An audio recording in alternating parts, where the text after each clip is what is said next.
देखो ठाकुर जी, आज से मैं तुम्हारी भाभी और तुम मेरे देवर हो गए। अब वो समय आएगा जब तुम मुझे भाभी भाभी कहकर पुकारोगे। इतना सोच ही रही थी तभी एक 10 से 15 वर्ष का बालक आया और उस लड़की से बोला, भाभी भाभी। लड़की अचानक अपने भाव से बाहर आई और सोचने लगी, वृंदावन में तो मैं नई हूँ, ये भाभी कहकर कौन बुला रहा है। नहीं थी इसलिए घूंघट उठाकर नहीं देखा कि गांव के किसी बड़े बूढ़े ने देख लिया तो बड़ी बदनामी होगी।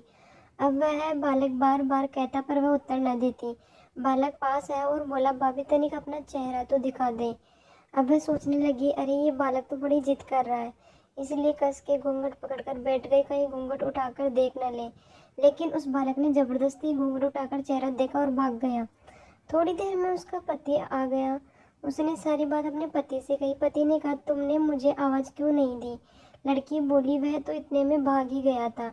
पति बोला, चिंता मत करो, वृंदावन बहुत बड़ा थोड़ी है, कभी किसी गली में खेलता मिल गया तो हड्डी पसली एक कर दूंगा, फिर कभी ऐसा नहीं कर सकेगा। तुम्हें जहाँ भी दिखे मुझे जरूर बताना।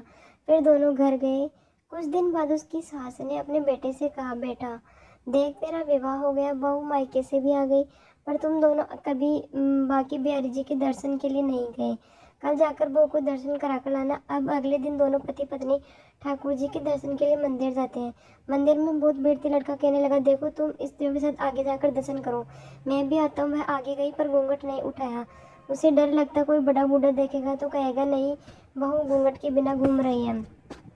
बहुत देर हो गई। पीछे से पति ने आकर कहा, अरे बावली बिहारी जी, सामने घूंघट काहे नहीं खोला। घूंघट नहीं खोलेगी तो दर्शन कैसे करेगी। अब उसने अपना घूंघट उठाया और बाकी बिहारी जी की ओर देखा।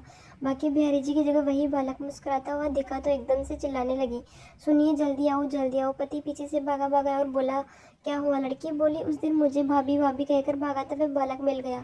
पति ने कहा, कहाँ है, अभी उसे देखता हूँ। तो ठाकुर जी की ओर इशारा करके बोली, यह रहा, आपके सामने ही तो है।